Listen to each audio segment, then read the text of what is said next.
So last lecture में हम लोगों ने ये देखा था कि मोमेंटम इक्वेशन में जो बेसिक आपका इक्वेशन है, that is equal to P1 minus P2 minus FS plus W sine theta is equal to M2 minus M1, ये इक्वेशन निकला था। और कहाँ से निकल के आया था? हम लोगों ने एक हाइड्रोलिक जंप का डायग्राम लिया था, ये वाला डायग्राम। तो इस हाइड्रोलिक जंप के डायग्राम से अगर हम बात करते हैं तो यहाँ से आपका एक जंप बन रहा था, ये पूरा का पूरा। ठीक है, और इस जंप में हम लोगों ने, हमें निकालना क्या था? y2 अपॉन y1 कितना आएगा उसके बारे में। तो हम लोगों ने एक कंट्रोल्ड वॉल्यूम का हाइड्रोलिक जंप लिया, जिसमें सेक्शन 1 के लिए y1, सेक्शन 2 का डेप्थ ऑफ फ्लो y2। ये डायग्राम मैंने कल बनवा दिया था आप लोगों को। ठीक है, अब इसके बाद हम लोग आते हैं नेक्स्ट वाले पे। तो इसके बाद बेसिक क्या था कि हम लोगों ने कुछ एजम्पशंस माने थे इसके लिए, जो कि अगर देखा जाए तो एजम्पशंस में हम लोगों ने ये कहा था, आपका ये कल सारी चीजें हो गई, मैं क्विक रिवीजन करा रहा हूँ, कि loss of head due to friction उसको निग्लेजिबल माना गया, प्रेशर डिस्ट्रीब्यूशन हाइड्रोस्टैटिक माना गया है, चैनल को हॉरिजॉन्टल रखा गया है, उसका स्लोप स्मॉल रखा गया, यानी थीटा की वैल्यू, ये समझना है, थीटा की वैल्यू कम रखी जा रही है। आपको पता है कॉस थीटा का, अगर थीटा इक्वल टू 0 रखते हैं तो ये 1 हो जाता है। ठीक है, तो थीटा अगर बहुत कम होगा तो cos theta is equal to 1 के बराबर हो जाएगा, और साइन 0 अगर रखोगे तो वो 0 हो जाएगा। ठीक है, तो यानी जो डब्लू साइन थीटा होगा, डब्लू साइन थीटा, वो कंपोनेंट आपका 0 हो जाएगा वहीं का वहीं। ठीक है, तो ये सारी चीजें थी, और इसमें मोमेंटम करेक्शन फैक्टर आपका यूनिटी है। ठीक, यानी बीटा की जो वैल्यू है वो आपका 1 के बराबर है। ठीक है, अब इसके बाद अगर बात करते हैं,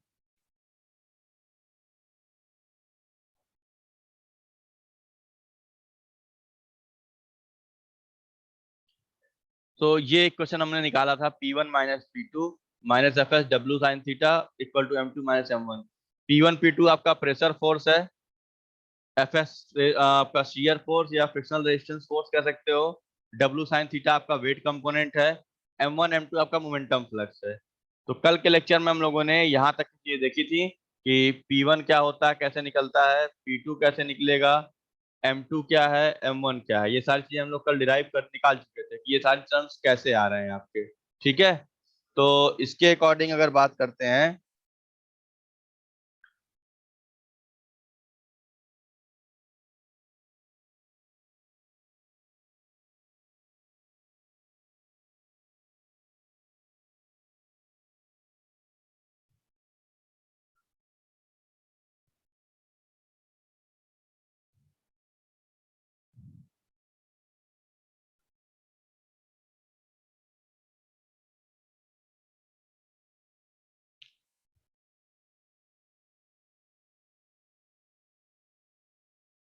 तो इस पे अगर हम बात करते हैं,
तो अब यहाँ पे हम लोग इस डेरिवेशन पे आते हैं। डेरिवेशन में हम लोगों को वही मोमेंटम इक्वेशन से स्टार्ट करना पड़ेगा।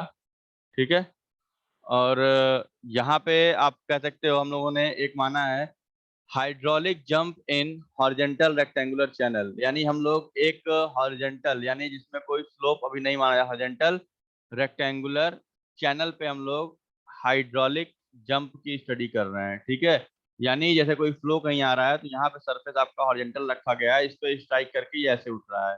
तो इस स्लोप सरफेस की अभी बात की जा रही है कि एक रेक्टेंगुलर चैनल है जो कि हॉरिजेंटल है और उस पे ये बात की जा रही है। ठीक, और आप कह सकते हो फिर इसमें वही सारी चीजें हम लेके चलेंगे। Assuming channel width to be unity, हम लोग बी को 1 मान लेंगे, यानी रेक्टेंगुलर के लिए A equal to B into Y होता है, तो डायरेक्ट ए की वैल्यू वाई हो जाएगी। ये आपका मेन यहाँ पे कंसर्न है कि चैनल विड्थ को हम लोग यूनिटी ले ले रहे हैं, तो इसका मतलब ये हो जा रहा है कि हम लोग अगर इसको बी की वैल्यू 1 मानेंगे तो जब एरिया निकालोगे तो एरिया आपका होता है बी इंटू वाई, तो वहां बी की वैल्यू 1 पुट करने में एरिया की वैल्यू वाई के बराबर हो जाएगी। यानी अगर ए 1 निकालेंगे तो वो वाई 1, ए 2 निकालेंगे तो वाई 2 आएगा। ठीक है, तो इसका कहने का मतलब ये है। ठीक, अब मोमेंटम इक्वेशन को अप्लाई करते हैं, जो हम लोगों ने ऊपर पढ़ा P1 माइनस P2 वाला, उसी इक्वेशन को अप्लाई करते हैं। ठीक है, मैं फिर रिपीट कर रहा हूं। हम लोग b को 1 ले रहे हैं, जिससे आपका एरिया हो जाएगा b इंटू वाई और a की वैल्यू हो जाएगी y। ठीक, और इसके बाद अगर हम बात करते हैं आपका y1 bar equal to y2 upon y1, मतलब सिंपल, हॉरिजेंटल है तो थीटा इक्वल टू 0, तो कॉस 0 की वैल्यू 1 और साइन 0 की वैल्यू 0। ठीक, तो थीटा 0, तो जो एफ एस होगा आपका फ्रिक्शनल फोर्स, उसको हम लोग 0 मान ले रहे हैं। ठीक है, यानी ये सिंपल कह लो कि जो डब्ल्यू साइन थीटा इधर से लग रहा है वो 0 हो जा रहा है आपका, ये टर्म जो वेट कंपोनेंट है एफ एस 0 मान ले रहे, फ्रिक्शन लेस मान ले रहे हैं उसको।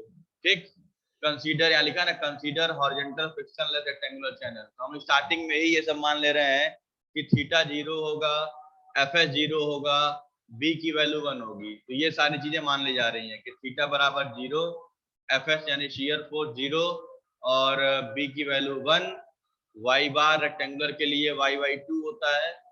तो ये सारा कंसर्न हम लोग पहले ही मान ले रहे हैं और उसके बाद इसको लेके चल रहे हैं हम लोग इस चीज को। ठीक,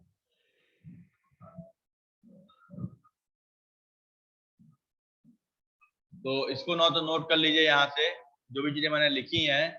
ये b इक्वल टू 1 मान रहे हैं तो a बराबर y हो जाएगा, थीटा 0 मानेंगे तो cos 0 1 sin 0 0 हो जाएगा, theta 0 F S 0 b equal to 1 वही सब लिख लीजिए, y bar equal to y/2। ये वैल्यू नोट कर लीजिए, फिर आते हैं डेरिवेशन के ऊपर।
इसको आप लोग नोट करिए यहाँ से। फिर इस तरीके से जब y बार निकालेंगे तो रेक्टेंगुलर के लिए y बार यानी cg जो होता है आपका हाफ होता है, तो ये होगा y/2। तो अगर y1 बार है तो y1/2, y2 बार है तो ये हो जाएगा y2/2, यानी सीधे से डेप्थ का हाफ होता है। ठीक, तो ये नोट कर लीजिए b इक्वल टू 1, ये सारी वैल्यू नोट करिए, फिर आता है डेरिवेशन के ऊपर हम लोग।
अब इसके बाद इसको अगर अप्लाई किया जाए इस वाले पे, ये सारी वैल्यूज को, तो देखो हम लोग का ये जो इक्वेशन ऊपर था मैं यहाँ लिखता हूँ आपका P1 - P2 -Fs plus W sine theta is equal to M2 - M1। ये बेसिक इक्वेशन जो मैंने कल आपको लिखवाया था।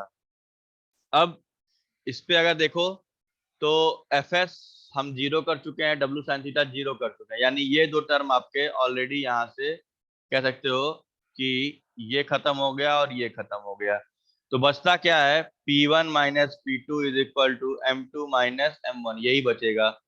P1 क्या है आपका, रो यानी गामा, रोजी यानी gamma A Y1 bar cos theta.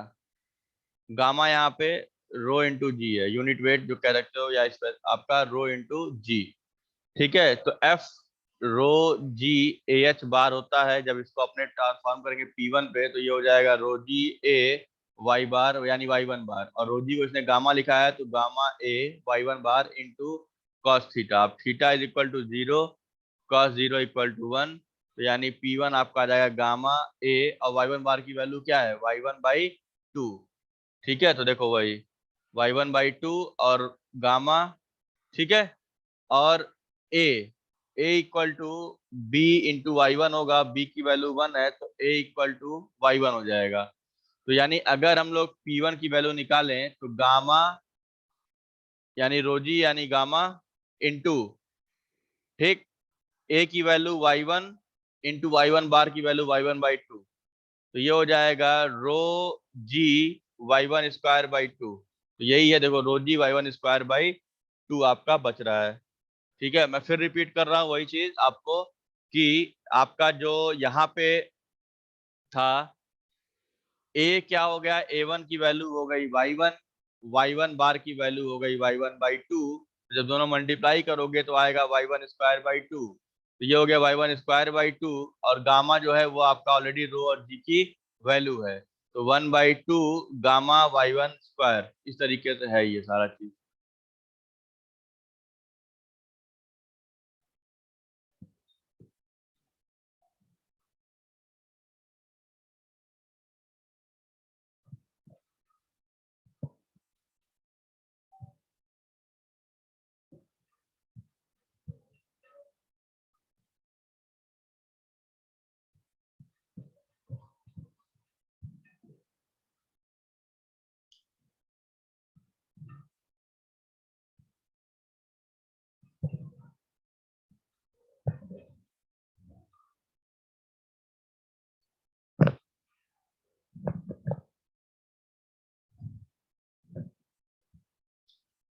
उसी सारी चीजों को हम लोग अगर यहाँ पे पुट करेंगे तो यानी हमारा जो P1 का वैल्यू आएगा वो आएगा आपका गामा यानी रोजी, तो हम रोजी लिखते चल रहे हैं, रोजी Y1² बाई 2।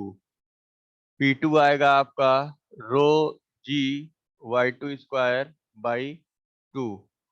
उसके बाद M2 यानी मोमेंटम, तो करेक्शन फैक्टर बीटा।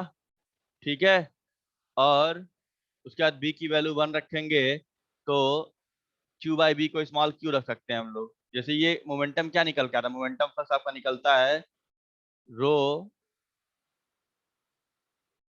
QV, ये निकलता है आपका। ठीक है, अब इसमें इसको अगर Q/B रखेंगे, डिस्चार्ज पर इसको स्मॉल क्यू होता है, तो स्मॉल क्यू होता है कैपिटल Q/B, और B की वैल्यू वन है तो small Q is equal to capital Q हम लोग रख सकते हैं। तो यानी ये beta into rho into small Q into V2। Similarly M1 बनेगा beta into rho into small Q into V1, ये इतना बनेगा।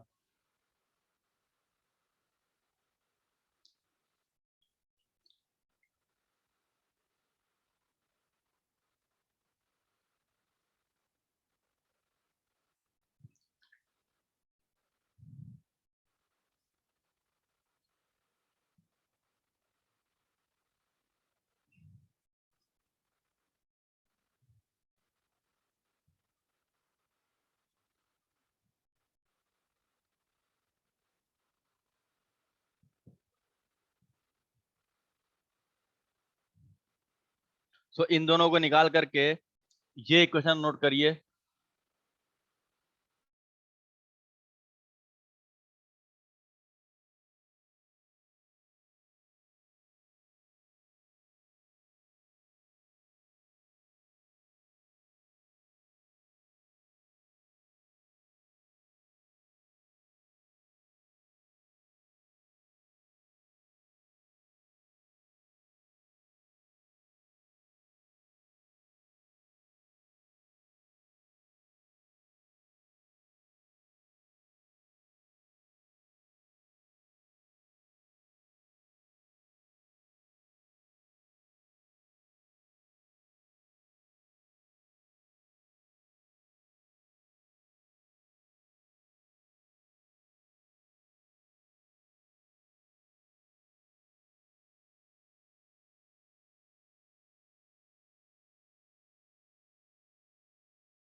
तो इस इक्वेशन के बाद हम लोग अब इसमें जो वैल्यूज हम लोग पुट कर चुके हैं, अब इस पूरी वैल्यूज को देखते हैं कि क्या क्या वैल्यू यहाँ पे आई है यहाँ के।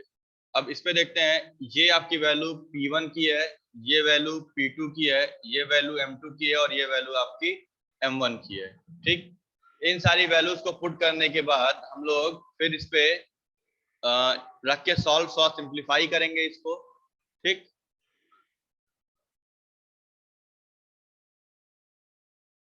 तो इसको जब सिंप्लीफाई करेंगे तो हम लोगों ने जो करेक्शन फैक्टर बीटा वाला है उसको हम लोग 1 मान लिए। थोड़ा सा मैं इनलार्ज कर लेता हूँ इसको, आई थिंक थोड़ा छोटा दिख रहा होगा ये। ठीक है, तो ये वैल्यू हमने, ये वाली वैल्यू आपकी P1 की थी, ये वैल्यू आपकी P2 की है, ये वाली वैल्यू आपकी M2 है, ये वाली वैल्यू आपकी M1 की है। ठीक, ये चार वैल्यूज यहाँ आ गई हैं। β1 इक्वल टू β2, ये ऐसे वैल्यू रखाएगी इक्वल टू रोजी। ठीक, और ये गामा है, क्वेश्चन मार्क लिखा हुआ है, मिस प्रिंटिंग है, ये गामा है जिसको रो इंटू जी से लिखते हैं, इसको सही कर लीजिएगा। और इसके बाद हम लोग कंटिन्यूटी इक्वेशन अप्लाई करेंगे, a1v1 इक्वल टू a2v2। ठीक, और a1v1 इक्वल टू a2v2 में हमें पहले ही पता है कि b इक्वल टू 1 होगा, तो a1 की वैल्यू हो जाएगी y1 और a2 की वैल्यू हो जाएगी आपकी y2। ठीक है, तो जब इसको हम लोग ऐसे लिख सकते हैं, b into y1 into v1, ये हो गया किसका वैल्यू, a1 का, is equal to b into y2 into v2, ये हो गया आपका वैल्यू a2 का। मैं फिर रिपीट कर रहा हूं, मोमेंटम करेक्शन फैक्टर β1 β2 को 1 माना गया है, गामा इक्वल टू रो जी रखा गया है। कंटिन्यूटी इक्वेशन जो हम लोग पढ़ते हैं A1 V1 is equal to A2 V2 वाले में हम लोग क्या किए हैं, A1 की वैल्यू होती है B into Y1 into V1 और A2 की वैल्यू होती है B into Y2 into V2। ठीक, इसके बाद यहाँ पे अगर बात करते हैं तो आपका y1 into V one is equal to y2 into V two हो जाएगा, क्योंकि b की वैल्यू हम लोग पहले ही 1 मान चुके हैं। तो यानी ये कंटिन्यूटी इक्वेशन रिप्लेस हो गया जाएगा किसमें, v1 y1 equal to v2 y2। ठीक है, मैं फिर रिपीट कर रहा हूं, जो कंटिन्यूटी इक्वेशन आपका b into y1 into V1 था वो हो जाएगा y1 इंटू वी1, और जो आपका b into y2 into V2 था वो हो जाएगा y2 इंटू v2। और जब इसको रिलेट करेंगे तो यही a1 v1 equal to a2 v2 की जगह पे यही वैल्यू आ जाएगी v1 y1 equal to v2 y2, ये वाला टर्म। ठीक, v1 y1 equal to v2 y2। अगर इसको नोट करना हो तो यहाँ नोट कर लीजिए। और यही जो आपका q क्या होता है, a इंटू v। ठीक, और स्मॉल q क्या होता है, v इंटू वाई, क्योंकि इसी a को अगर हम यहाँ पे a की वैल्यू b इंटू वाई होगी, b इधर ले जाते हैं तो ये हो जाएगा capital Q by b is equal to v into Y. यानी अगर वेलोसिटी इंटू वाई आता है तो उसको डायरेक्टली हम स्मॉल q लिख सकते हैं, that is your discharge intensity. क्योंकि जो कैपिटल B था वो विड्थ था और उसको हम लोग क्या कर रहे हैं, उसको हम लोग एक तरीके से कैपिटल Q को डिवाइड कर ले रहे हैं, तो फिर वही बन जा रहा है capital Q divided by B, यानी डिस्चार्ज इंटेंसिटी या डिस्चार्ज पर यूनिट विड्थ की बात हो रही है। ठीक है, और उसी को हम लोग स्मॉल q से भी लिखते हैं, यानी स्मॉल q की वैल्यू क्या हो जाएगी, v इंटू वाई हो जाएगी।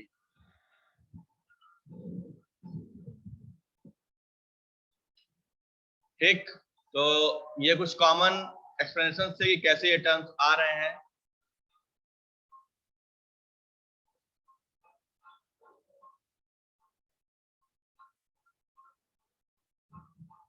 तो यानी यहाँ पे देखो, क्योंकि b इक्वल टू 1 था तो एरिया हो गया a1 v1 y1 a2 v2 y2, और ये बराबर हो गया स्मॉल q के, क्योंकि capital Q by b small q होता है और ये होता है v1 y1 is equal to v2 y2 यहाँ से। इसके बाद इन सारी वैल्यूज को उठा के हम लोग पुट करेंगे, तो जो पहला इक्वेशन था 1/2 gamma y1 square minus 1/2 gamma y2 square, अगर ध्यान दीजिए तो पहले लिखवाया है मैंने, तो गामा इज इक्वल टू रो जी होता है, या गामा कॉमन ले लेंगे तो ये हो जाएगा y1 square by 2 minus y2 square by 2, तो ये बन गया y1 square by 2 minus y2 square by 2। केवल गामा कॉमन लेके गामा की वैल्यू ये रो जी हो गई। ठीक, मोमेंटम करेक्शन फैक्टर की वैल्यू होती है beta rho into Q into v1, तो ये होता था बीटा की वैल्यू 1 माने, रो वैसे का वैसे था, और क्यू की वैल्यू अगर हम लोग क्या कहना है कि स्मॉल क्यू से डिवाइड कर लिए, इसको 1 है स्मॉल क्यू डिवाइड कर लिए, तो इसको हम लोग सीधे सीधे आप कह सकते हो कि यहाँ पे ये वैल्यू डायरेक्टली आपकी स्मॉल क्यू लिखा जा सकता है। ठीक है, जैसे मैंने ऊपर अभी लिखाया है आप लोगों को, अगर ध्यान दो ऊपर इक्वेशन में,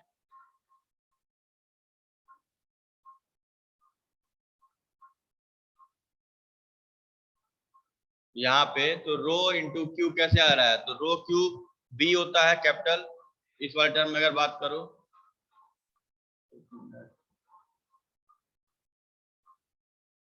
तो यहाँ पे ये रो क्यू v1, तो rho into Q into v1 ये इतना होता है। और इस पे अगर हम बात करेंगे तो यहाँ से आप कह सकते हो सिंपल, आप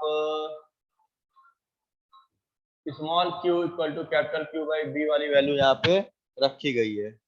ठीक है, तो इसके अकॉर्डिंग ये सारे टर्म्स आ जाएंगे आपके।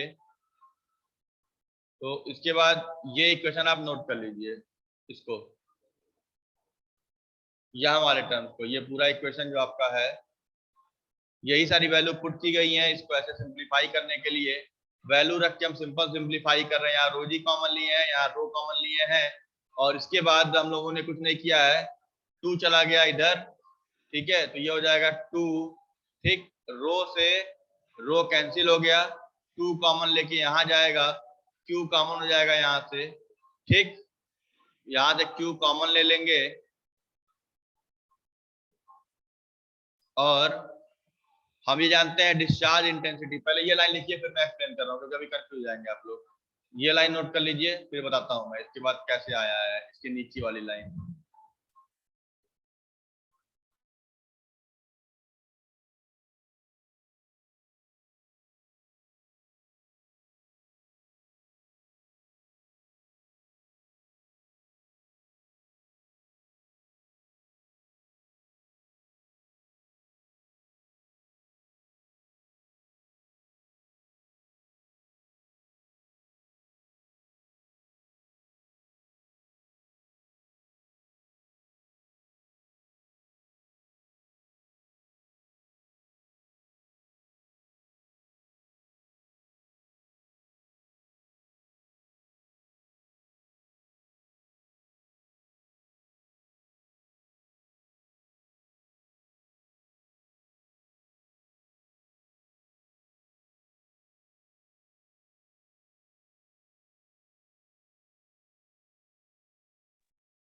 तो अब इस इक्वेशन पे अगर आते हैं, तो यहाँ पे अगर देखो आप लोग, तो क्या किया गया है, ये रो इधर से इधर कैंसिल हुआ, ठीक, इसके बाद स्मॉल क्यू क्या होगा आपका, आपको अभी बताया मैंने ना कि Q बराबर A into Y, A into V होगा, तो Q बराबर B into Y into V होगा, B को नीचे भेजेंगे तो ये आपका हो जाएगा Q बाई B, तो ये होता है स्मॉल q, और ये हो जाएगा y इंटू वी, तो यहाँ पे आ गया क्या आ जाएगा y इंटू वी, ठीक है, मतलब अब स्मॉल q निकालना है, तो स्मॉल q की वैल्यू y इंटू वी है, और हमारे पास यहाँ पे क्या है, v है, तो v बराबर क्या हो जाएगा, अगर v निकाले हैं तो इस इक्वेशन से v बराबर हो जाएगा q बाई वाई।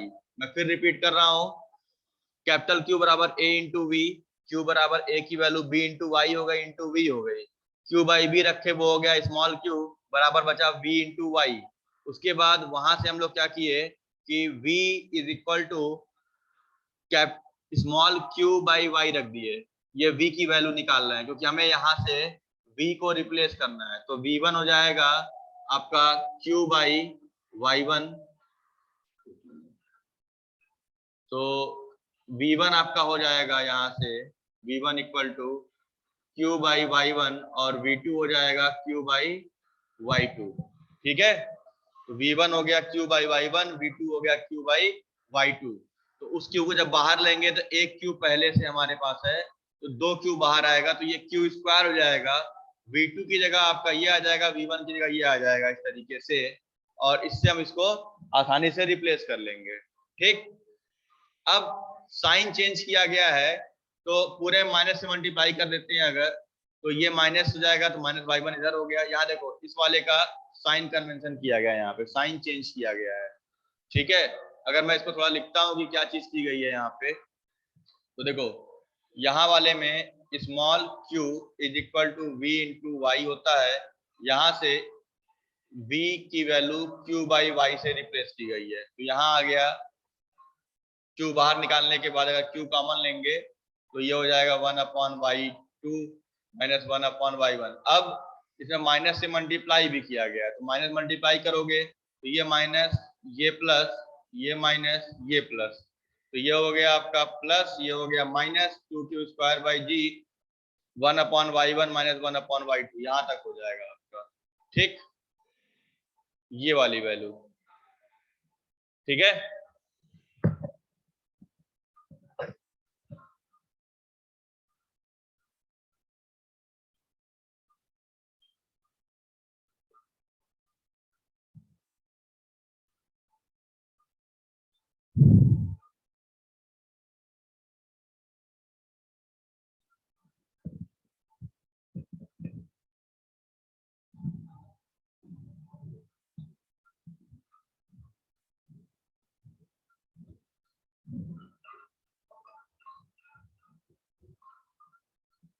अब इसके बाद क्या किया गया, सिंपल देखो सिंपलीफाई कर रहे हैं, माइनस हटा दिए तो y2 चला गया माइनस प्लस में और ये आ गया माइनस, ठीक है। तो ये रो और ये रो कैंसिल किया गया, यहाँ q और ये q into q upon y1 और ये आएगा q अपॉन y2 इस तरीके से। तो q स्क्वायर कॉमन ले लिए तो इस तरीके से ये वैल्यू आ गई इस तरीके से।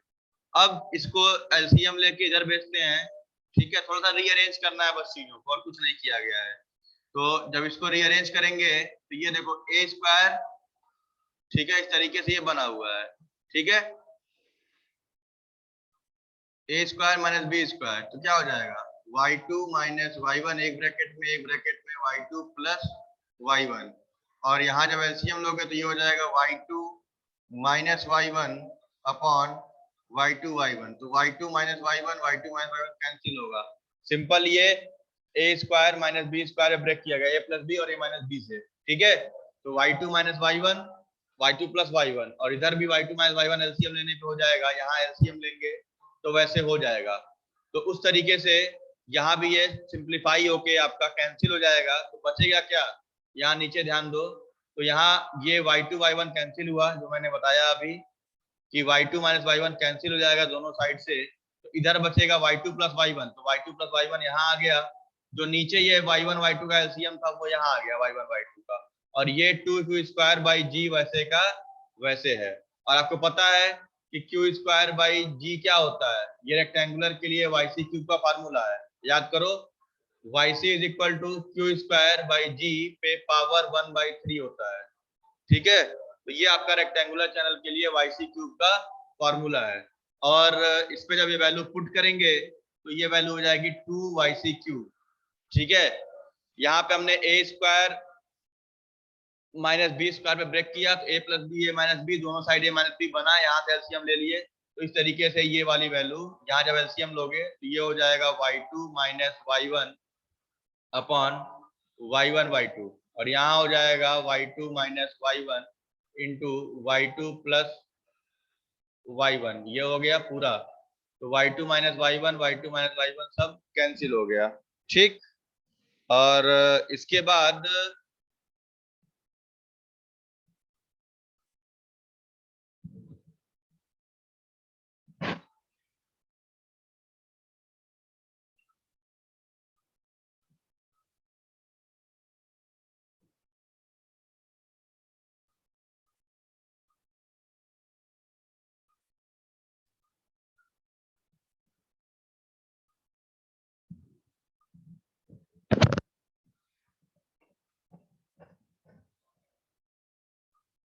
ये वैल्यू रखने के बाद ये 2q स्क्वायर बाई जी की वैल्यू हो गई yc क्यूब के बराबर, ठीक।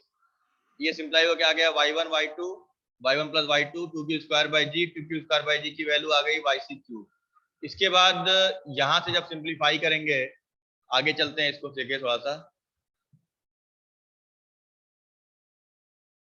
सो अब इसको अगर देखा जाए तो ये जो Q square by G is equal to yc cube है आपका, इसकी अगर बात करते हैं तो आप कह सकते हो कि ये आपका वैल्यू पुट करेंगे तो क्यू, अगर पूरे इक्वेशन को y1 क्यूब से डिवाइड कर दिया जाए, ठीक है। थोड़ा मैं ऊपर रख लेता हूं इसको।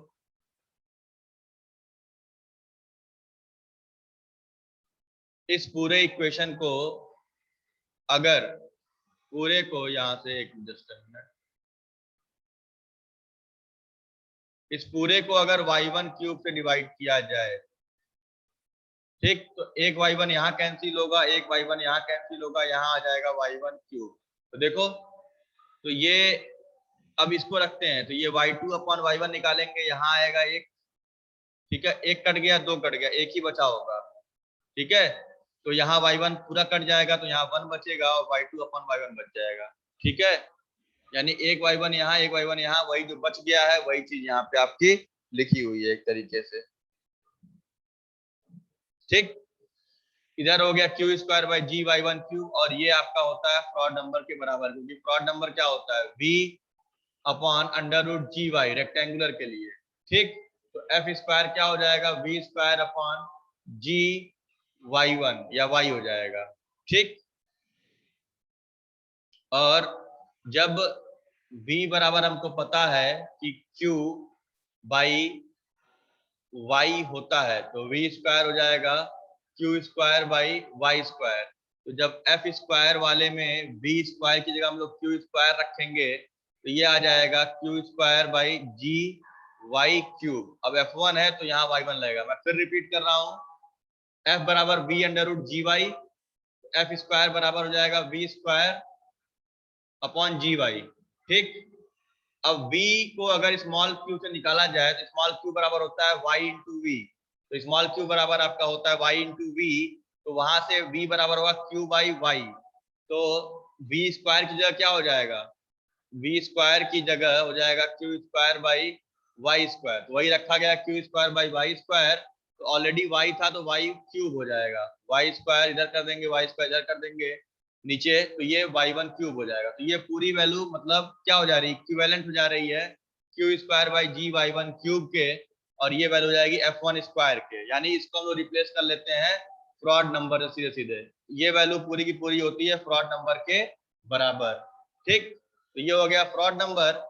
अब ये एक तरीके से क्वालिटी इक्वेशन बनेगा, ठीक है। यहाँ पे ये सारी वैल्यू जब ब्रेक करोगे तो इसमें कुछ नहीं करना, सिंपल इन सारी वैल्यू को जब ब्रेक करके उठाओगे तो जो आपका सिद्धाचार फार्मूला होता है उसको जब लगाओगे यहाँ पे तो सिद्धाचार वाले से आपका पूरा का पूरा टर्म यहाँ से सॉल्व हो जाएगा आपका, ठीक है। इस वाली वैल्यू को अगर देखो तो यहाँ पे क्या लगाना है, सिद्धाचार आपका minus B plus minus under root B square minus 4ac divided by 2a। ये पूरा वैल्यू इस पे सॉल्व करोगे रख करके तो ये ऑटोमेटिकली देखो ये आ जाएगा आपका। हमें निकालना यहाँ पे है y2 अपॉन y1, यही आपका x है और ये वैल्यू x से यहाँ रिप्लेस करनी है। तो माइनस बी, ठीक है, तो वो 1 है, ठीक है, और 4ac तो 4 इंटू टू, a की वैल्यू यहाँ पे c की वैल्यू 2 है तो 4ac इस तरीके से ये निकल के आएगा, 4 2 8, ये हो गया 8f1 स्क्वायर, ठीक है। तो ये यहाँ से सिराचार लगाने के बाद ये कन्वर्ट होके आ जाएगा इस वाले फॉर्मूले में जो होता है आपका सीक्वेंट डेप्थ रेशियो। इसी को बोलते हैं सीक्वेंट डेप्थ रेशियो, जो कि आपका होता है y2 by y1 is equal to 1/2 minus 1 bracket में फिर plus under root 1 plus 8f1 square. यही होता है सीक्वेंट डेप्थ रेशियो। इसी को बोलते हैं बेलांगर मोमेंटम इक्वेशन।